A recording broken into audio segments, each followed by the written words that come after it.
je vais vous proposer juste un petit temps de silence dans un premier temps, mais pas un silence vide.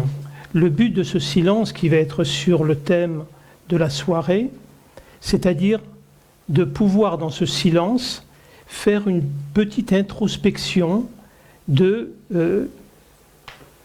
dans ma vie, quels sont les actes, quels sont mes comportements qui sont uniquement basés sur des actes d'amour. Alors l'acte d'amour n'est pas un sentiment, c'est pas une action, c'est pas une intention, c'est pas un vouloir, c'est tout ça à la fois. C'est tout simplement une ouverture à l'autre.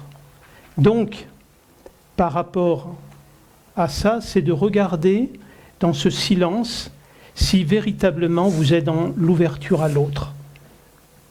L'autre étant à la fois vous, votre environnement, votre famille, vos amis, toutes les personnes que vous pouvez côtoyer dans votre vie. Dans ce petit exercice, aucun jugement, pas d'interprétation, juste la visualisation de comment je me comporte dans ma vie quotidienne. Et je le répète, si effectivement vous sentez que vous n'y êtes pas, ou que vous n'y avez pas été, pas de jugement, pas d'interprétation, juste de l'accueil. C'est aussi un acte d'amour de s'accueillir dans le non-amour. Petite précision aussi, vous venez pour vous, c'est-à-dire uniquement pour vous, pour avoir un rendez-vous avec vous-même. Donc, il n'y a pas d'attente à avoir.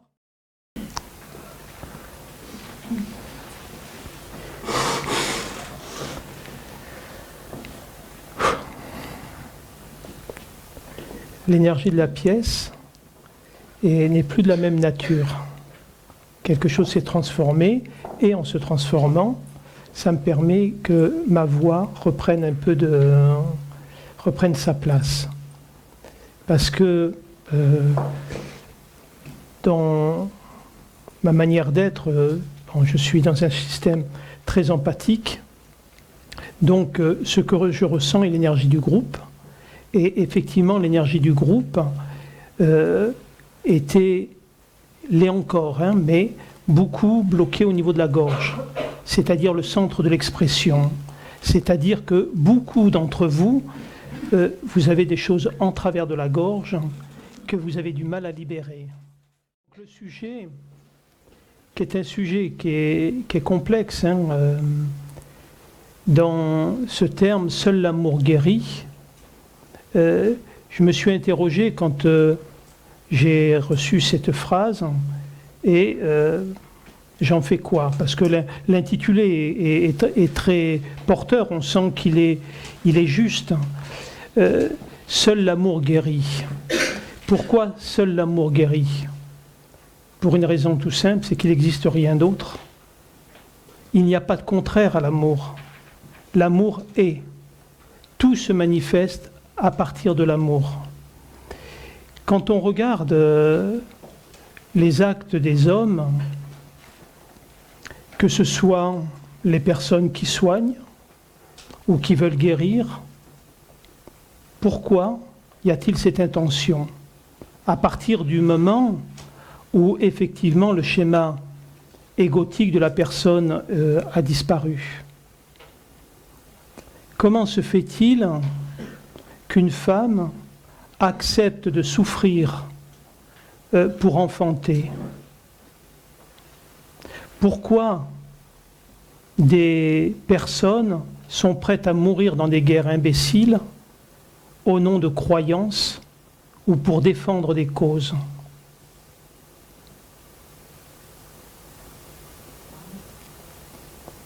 Oui, c'est toujours par amour. Parce que ce qui nous pousse à agir, ce qui nous pousse à fonctionner, ce qui nous pousse à aller vers l'autre, c'est toujours par amour.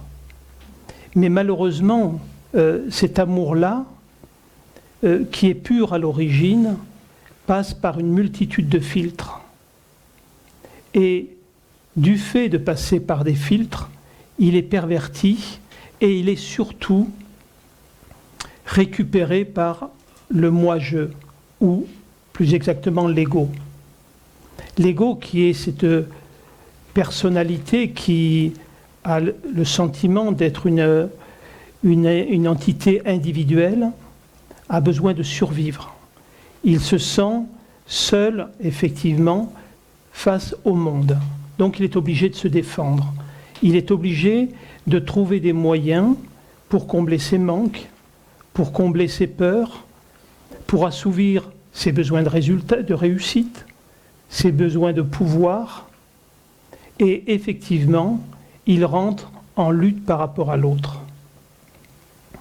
Et souvent, on peut constater que l'homme ne souhaite qu'une chose, c'est être amoureux. Pas être amoureux réellement de l'autre, contrairement à ce qu'on peut penser, mais uniquement ressentir les sensations que donne le fait d'être amoureux. Vous voyez bien la différence? Donc très souvent, on voit dans les relations un couple qui se forme et l'autre il dit « je ne suis plus amoureux de toi ». Mais en fait, ce n'est pas « je ne suis plus amoureux de toi », c'est que les sensations que je souhaite, je ne les ressens plus. Tandis qu'être amoureux, en fait, ça se résume chimiquement à deux hormones, que sont la dopamine et ocytocine, c'est ça, hein? C'est les deux hormones de l'amour et qui nous font ressentir les sensations de plaisir, les sensations de douceur. C'est ce qui est recherché. De la même manière que les sportifs vont chercher de l'adrénaline dans des sports de haut risque. Donc, cet amour-là n'est pas de l'amour, en fait. Ce ne sont, en fait, que des schémas affectifs qui sont basés sur donnant-donnant, de l'échange, mais pas véritablement le don que représente l'amour.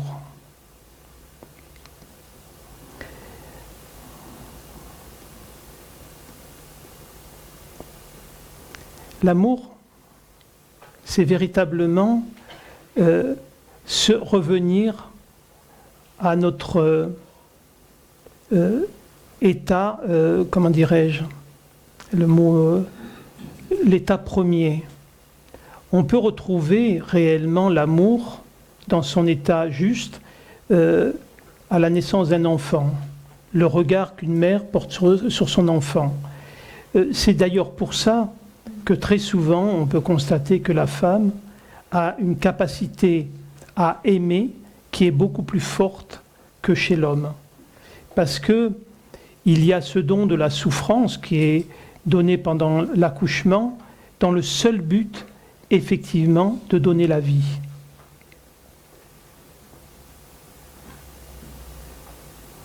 Et effectivement,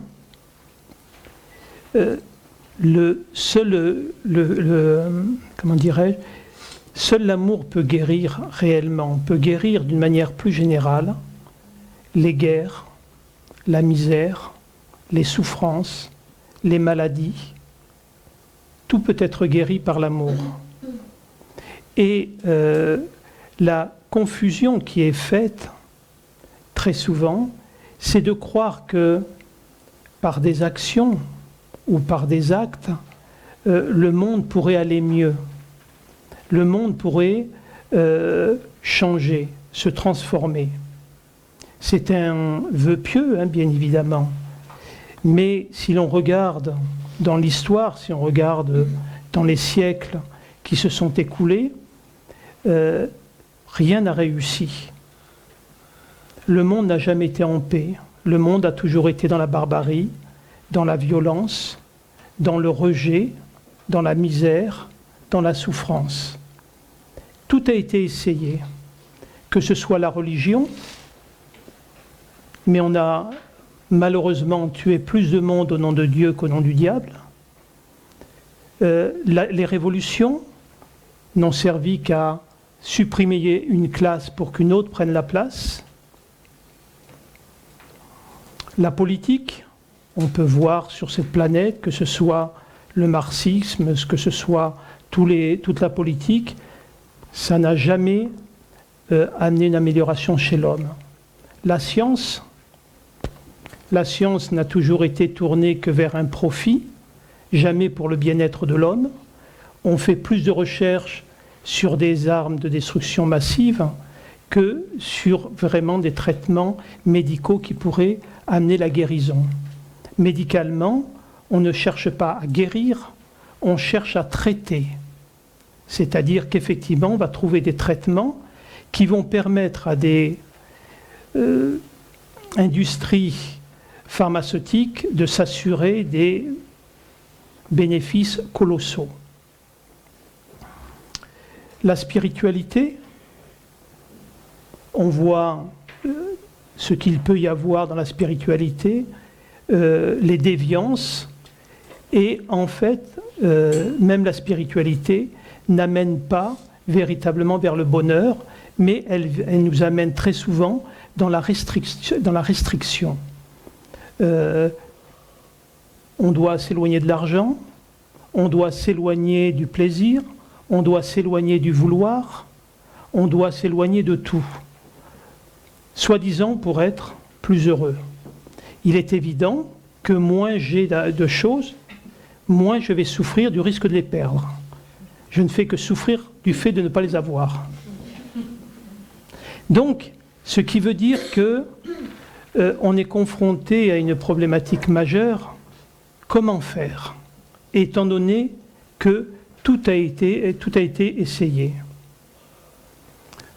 Le suicide n'est pas le bon chemin dans tous les cas, hein, rassurez-vous. Et malgré ça, il y a quand même une interrogation qui est, je trouve, surprenante. C'est que tout le monde sait, globalement, ce que je viens de dire, qu'un monde paradisiaque n'existe pas, n'existera jamais. C'est du fantasme. Si c'est du fantasme, comment se fait-il que nous aspirions quand même à ça?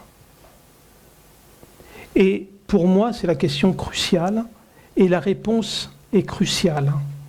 C'est tout simplement parce que chacun de nous, nous attendons, pour avoir la paix intérieure, que la paix se produise à l'extérieur.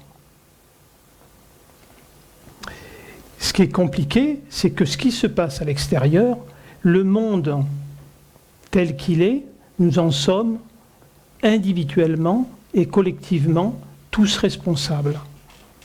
Le monde tel qu'il est, dans la violence qu'il exprime, dans tout ce que l'on peut voir, il n'est que le reflet physique de la manifestation de notre conflit intérieur.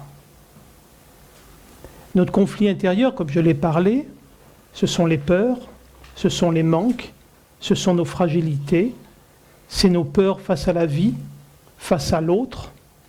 Donc nous sommes dans la division permanente à l'intérieur de nous.